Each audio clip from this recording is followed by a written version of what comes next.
Infinite Jest, page 296, by David Foster Wallace. By the end of the freshman fall and BU's championship of the Yankee Conference, plus its non-victorious but still unprecedented appearance at Las Vegas's dignitary-attended KLRMKI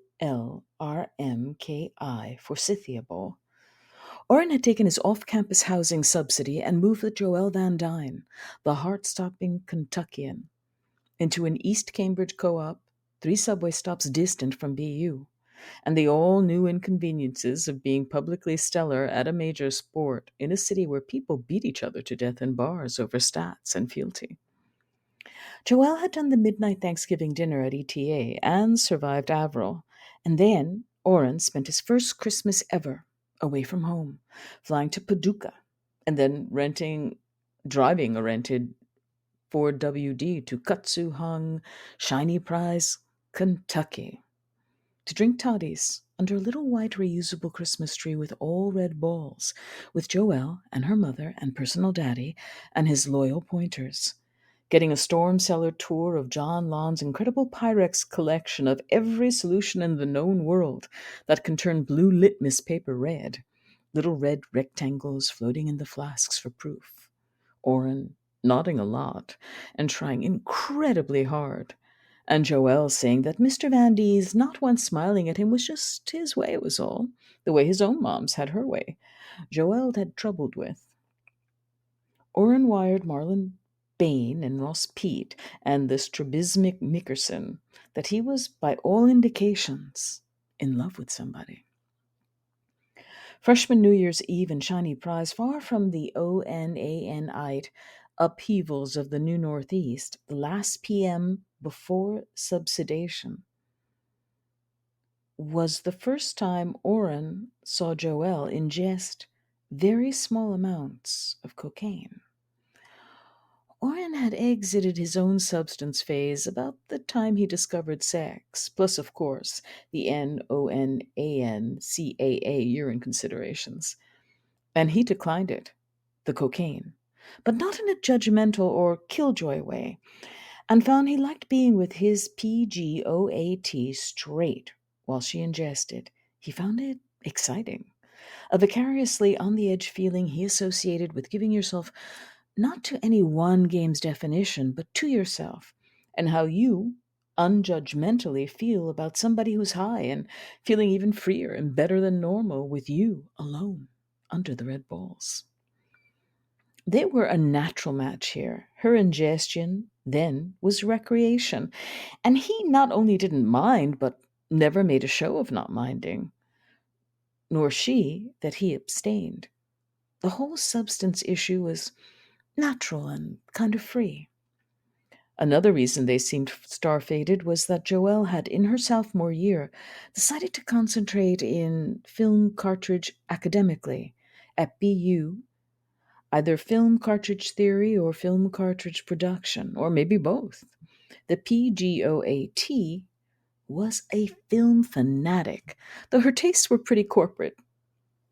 She told O she preferred movies where a whole bunch of shit blows up. Orin, in a low-key way, introduced her to art film, conceptual and highbrow academic, avant and après-garde film, and taught her how to use some of Interlace's more esoteric menus. He blasted up the field to Enfield and brought down the Mad Stark's own pre-nuptial agreement of heaven and hell, which had a major impact on her. Right after Thanksgiving himself, let the PGOAT understudy with Leith on the set of The American Century as seen through a brick, in return for getting to film her thumb against a plucked string.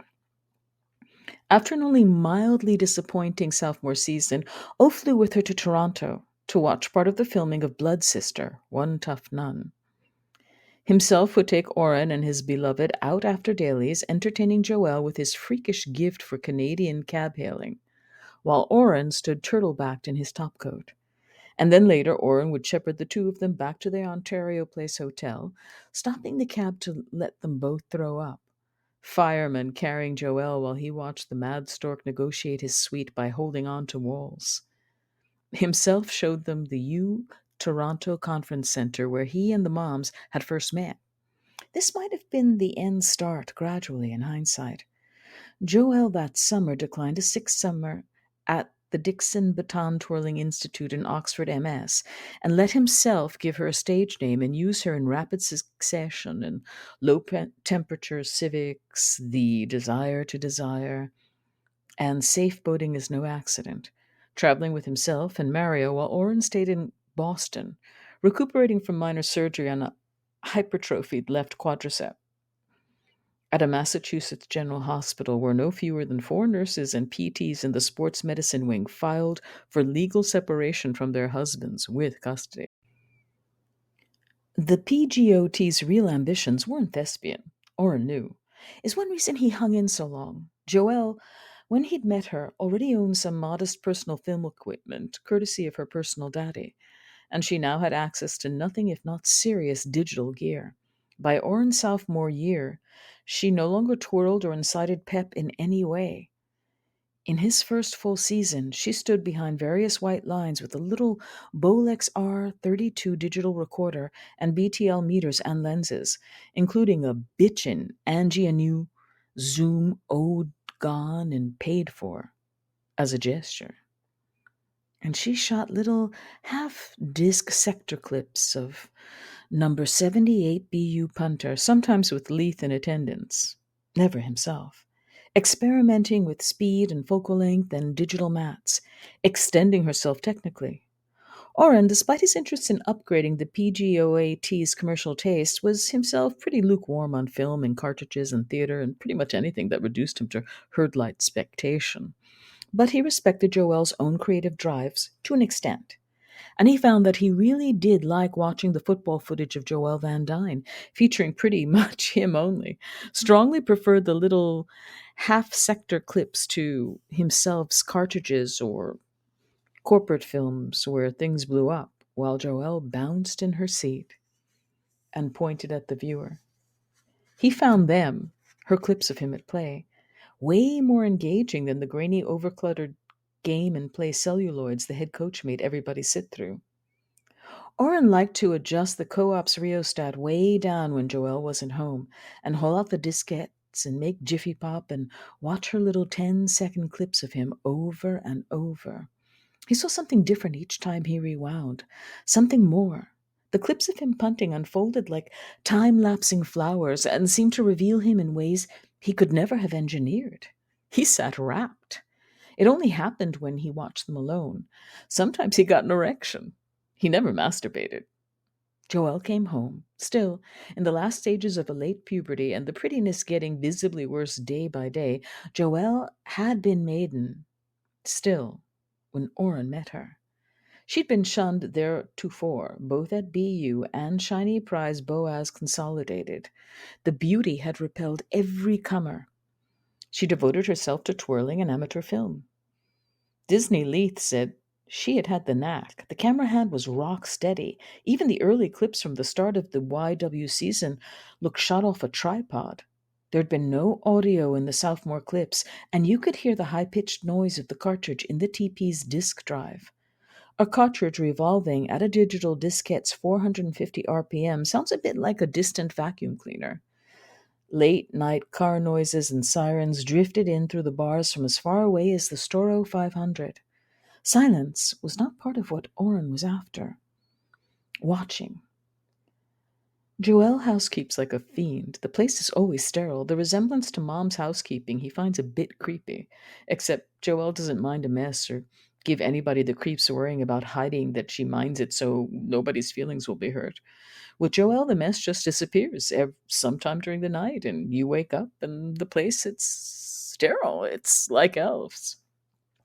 Soon after he started watching the clips in his junior year, Oren had blasted up Combs Hill and brought Joelle back a Bolex-compatible Tatsuoka recorder with sync pulse, a cardioid mic, a low-end tripod with a Barney to muffle the Bolex's whir, a classy Pilotone blooper and sync pulse chords, a whole orocopia. It took Lee 3 weeks to teach her to use the Pilotone.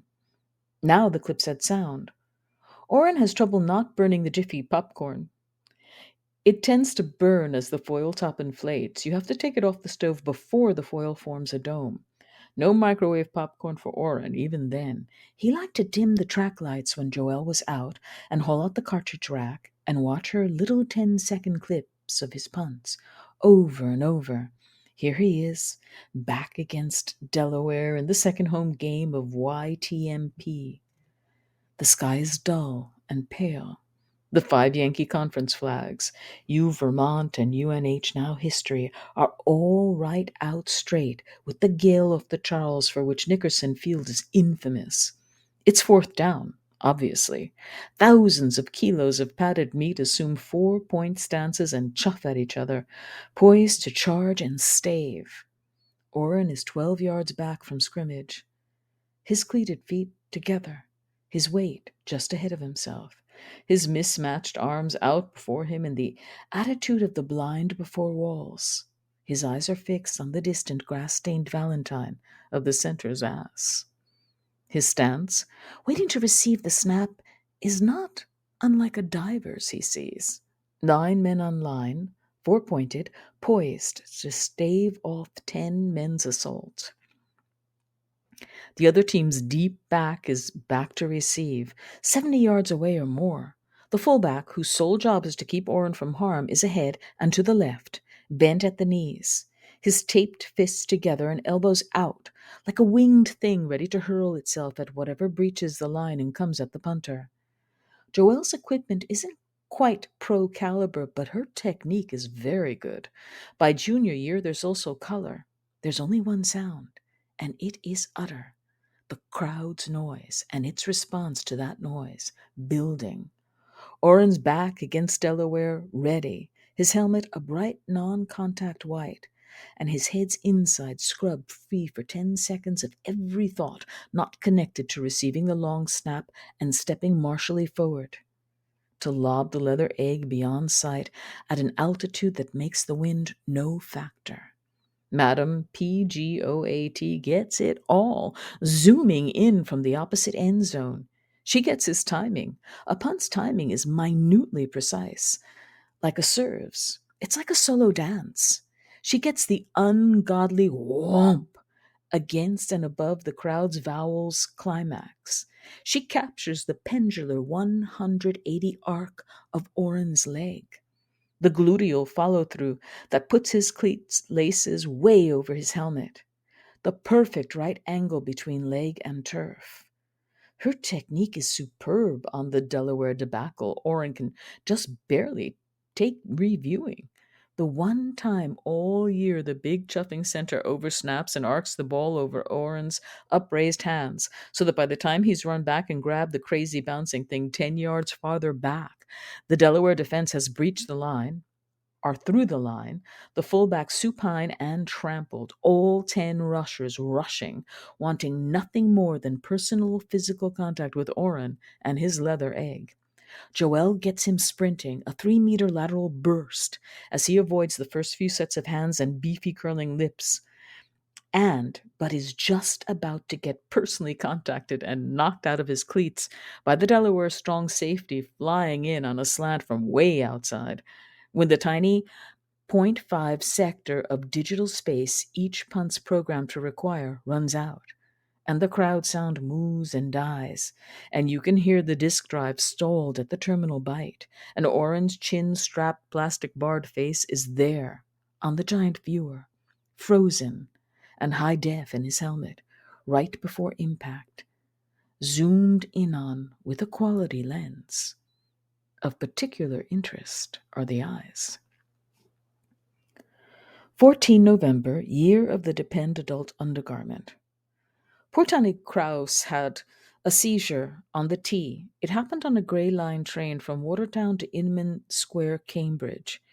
He'd been drinking codeine cough syrup in the men's room of the Armenian Foundation Library in horrid central Watertown, MA, for over a week, darting out from cover only to beg a script from hideous Equus Reese and then dash in at Brooks Pharmacy, wearing a simply vile ensemble of synthetic fiber slacks and suspenders and tweed Donegal cap he'd had to cadge from a longshoreman's union hall.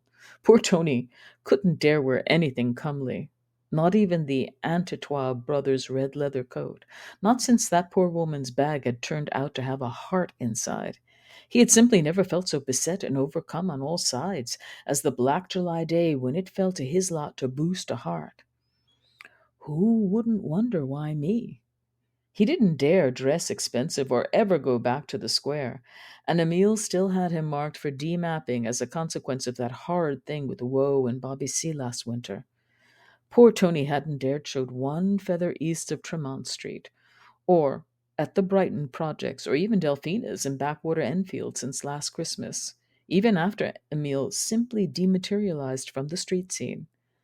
And now, since 29 July, he was non grata at Harvard Square and environs. And even the sight of an Oriental now gave him palpitations, say nothing of an Ingner accessory. Thus, poor Tony had no way to cop for himself. He could trust no one enough to inject their wares. St. Cheese and Lola Easter were no more trustworthy than he himself. He didn't even want them to know where he slept. He began drinking cough syrup. He managed to get Bridget Tenderhole and the strictly rough trade Stokely Darkstar to cop for him, on the wink, for a few weeks, until Stokely died in a Fenway hospice, and then Bridget Tenderhole was shipped by her pimp to Brockton under maddeningly vague circumstances. Then poor Tony had read the dark portents and swallowed the first of his pride, and hid himself even more deeply in a dumpster complex behind the IBPWDW, local number 4 hole in Fort Point downtown, and resolved to stay hidden there for as long as he could swallow the pride to send Lola's sister out to acquire heroin, accepting without pride or complaint the shameless rip-offs the miserable bitch perpetrated upon him, until a period in October when Lola's sister went down with hepatitis G and the supply of heroin dried horribly up, and the only people even copying enough to chip were people in a position to dash here and there to great beastly lengths under an open public access sky, and no friend, no matter how dear or indebted, could afford to cop for another.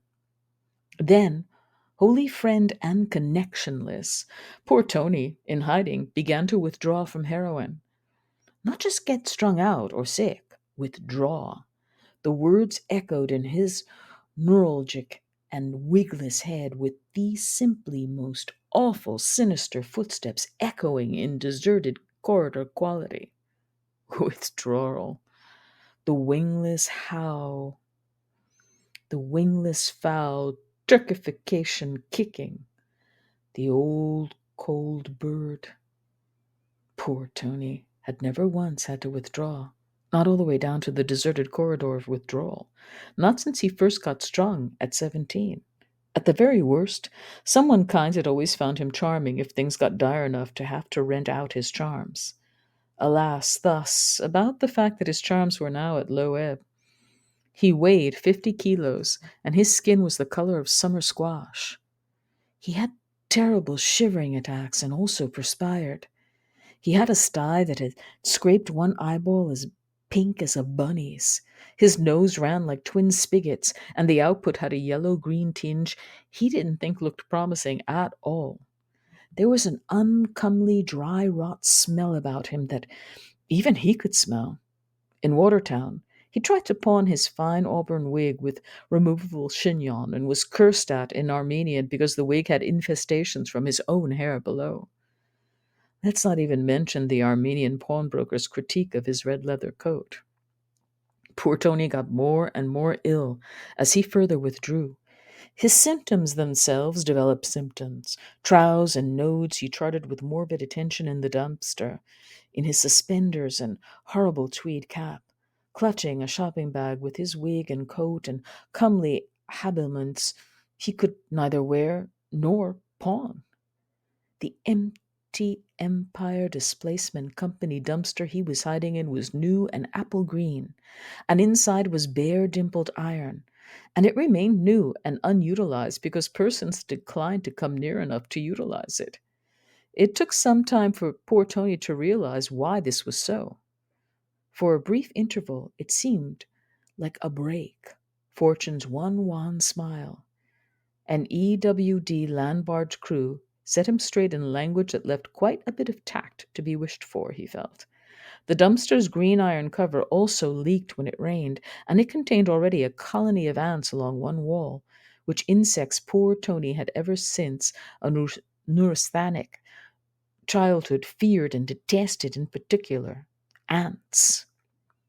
And in direct sunlight, the quarters became a hellish living environment from which even the ants seemed to vanish. With each step further into the black corridor of actual withdrawal, poor Tony Krause stamped his foot and simply refused to believe things could feel any worse. Then he stopped being able to anticipate when he needed to, as it were, visit the powder room.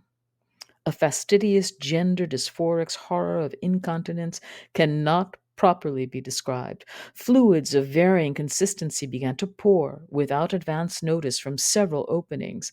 Then, of course, they stayed there, the fluids, on the dumpster's iron floor. There they were, not going anywhere. He had no way to clean up and no way to cop. His entire set of interpersonal associations consisted of persons who did not care about him, plus persons who wished him harm. His own late obstetrician father had rended his own clothing in symbolic Shiva in the year of the Whopper in the kitchen of the Krauss home, 412 Mount Auburn Street, horrid central Watertown. It was the incontinence plus the prospect of 11 quarters monthly social assistance checks that drove poor Tony out for a mad scampering relocation to an obscure Armenian Foundation Library men's room in Watertown Center, wherein he tried to arrange a stall as comfortingly as he could, with shiny magazine photos and cherished knickknacks and toilet paper laid down around the seat, and flushed repeatedly, and tried to keep true withdrawal at some sort of bay with bottles of Codenex Plus. A tiny percentage of codeine gets metabolized into good old C17 morphine, affording an agonizing hint of what real relief from the bird might feel like, i.e., the cough syrup did little more than draw the process out, extend the corridor. It slowed up time. Poor Tony Krause sat on the insulated toilet in the domesticated stall all day and night, alternately swilling and gushing. He held his high heels up at 1900 hours when the library staff checked the stalls and turned off all the lights, and left poor Tony in a darkness within darkness, so utter he had no idea where his own limbs were or went. He left that stall maybe once every 2 days, scampering madly to Brooks in cast-off shades and a kind of hood or shawl made pathetically of brown men's room paper towels. Time began to take on new aspects for him now, as withdrawal progressed.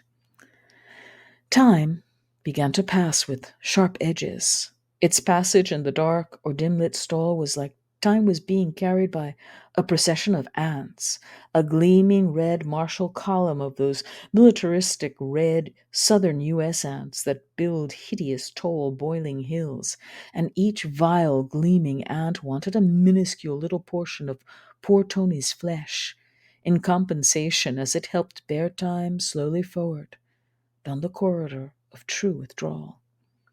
By the second week in the stall, time itself seemed the corridor, lightless at either end. After more time, time then ceased to move or be moved throughable, and assumed a shape above and apart. A huge, musty, feathered, orange-eyed, wingless fowl hunched incontinent atop the stall, with a kind of watchful but deeply uncaring personality that didn't seem keen on poor Tony Krause as a person at all, or to wish him well, not one little bit. It spoke to him from atop the stall, the same things, over and over. They were unrepeatable. Nothing in even poor Tony's grim life experience prepared him for the experience of time with a shape and an odor, squatting. And the worsening physical symptoms were a spree at Bonwitz compared to time's black assurances that the symptoms were merely hints, signposts pointing up at a larger, far more dire set of withdrawal phenomena. that hung just overhead by a string that unraveled steadily with the passage of time. It would not keep still, and it would not end. It changed shape and smell. It moved in and out of him like the very most feared prison shower assailant. Poor Tony had once had the hubris to fancy he'd had occasionally really to shiver ever before, but he had never truly shivered until time's cadences, jagged and cold and smelling oddly of deodorant, entered his body via several openings. Cold, the way only damp cold is cold. The phrase he'd had the gall to have imagined he understood was the phrase chill to the bone. Shard-studded columns of chill entering to fill his bones with ground glass. And he could hear his joints glassy crunch with every slightest shift of hunched position. Time, ambient, and in the air, and entering and exiting at will, coldly, and the pain of his breath against his teeth. Time came to him in the falcon black of the library night, in an orange mohawk and merry widow, with tacky Amalfi pumps and nothing else. Time spread him and entered him roughly, and had its way and left him again in the form of endless gushing liquid shit that he could not flush enough to keep up with. He spent the longest morbid time trying to fathom whence all the shit came from when he was ingesting nothing at all but Codenex Plus. Then, at some point, he realized time had become the shit itself. Poor Tony had become an hourglass. Time moved through him now. He ceased to exist apart from its jagged-edged flow. He now weighed more than, 45 kilograms. His legs were the size of his comely arms had been before withdrawal.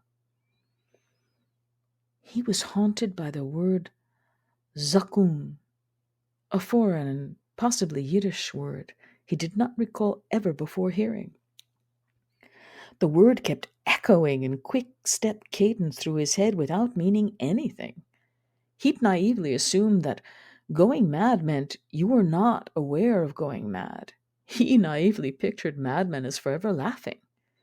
He kept seeing his sonless father again, removing the training wheels, looking at his pager, wearing a green gown and mask, pouring iced tea in a pebbled glass, tearing his sport shirt in filial woe, grabbing his shoulder, sinking to his knees, stiffening in a bronze casket, being lowered under the snow at Mount Auburn Cemetery through dark glasses from a distance, chill to the Zuckung. When then, even the funds for the codeine syrup were exhausted, he sat on the toilet of the rear stall of the AFL loo, surrounded by previously comforting hung habillements and fashion magazine photographs he'd fastened to the wall with tape cadged on the way in from the reference desk, sat for almost a whole nother night and day, because he had no faith that he could stem the flow of diarrhea long enough to make it anywhere, if anywhere to go present it itself, in his only pair of gender-appropriate slacks. During hours of lit operation, the men's room was full of old men who wore identical brown loafers and spoke Slavic and whose rapid-fired flatulence smelled of cabbage. Toward the end of the day, of the second syrupless afternoon, the day of the seizure, poor Tony Krause began to withdraw from the cough syrups, alcohol and codeine and demethylated morphine, now as well as from the original heroin, yielding a set of sensations for which not even his recent experience had prepared him, the alcohol withdrawal especially. And when the true DT-type big-budget visuals commenced, when the first glossy and minutely hirsute army ant crawled up his arm and refused ghost-like to be brushed away or hammered dead, poor Tony threw his hygienic pride into Time's porcelain maw and pulled up his slacks, mortifyingly wrinkled from 10+ days, puddled around his ankles, made what slight cosmetic repairs he could, donned his tacky hat with scotch tape scarf of paper towels, and lit out in the last ditch desperation for Cambridge's Inman Square, for the sinister and duplicitous Antitois brothers, their glass entertainment and notions fronted operations center he'd long ago vowed never again to darken the door of, but now figured to be his place of very last resort. The Antitois, Canadians of the Quebec subgenus, sinister and duplicitous, but when it came down to it, rather hapless political insurgents he'd twice availed of services through the offices of Lola's sister, now the only persons anywhere he could claim somehow owed him a kindness since the affair of the heart. In his coat and scally cap over scarf, on Watertown Center's underground gray line platform, when the first hot loose load fell out into the baggy slacks and down his leg and out around his high heel, he still had only his high red heels with the cross strappings, which the slacks were long enough to mostly hide. Poor Tony closed his eyes against the ants, formicating up and down his arm's skinny length, and screamed a soundless interior scream of utter and soul-scalded woe. His beloved boa fit almost entirely in one breast pocket, where it stayed in the name of discretion. On the crowded train itself, then, he discovered that he'd gone in 3 weeks from being a colorful and comely, albeit freakishly comely person, to being one of those loathsome urban specimens that respectable persons on tea trains slide and drift quietly away from, without even seeming to notice they're even there. His scarf of paper towels had come partly untaped. His smell of bilirubin and yellow sweat, and wore week-old eyeliner that simply did not fly if one needed a shave. There had been some negative urine incidents as well, in the slacks, to round matters out.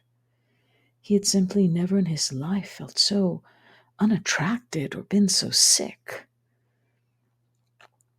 He wept silently in shame and pain at the passage of each brightly lit public second's edge, and the driver ants that boiled in his lap opened needled teeth little insectile mouths to catch the tears. He could feel his erratic pulse in his thigh.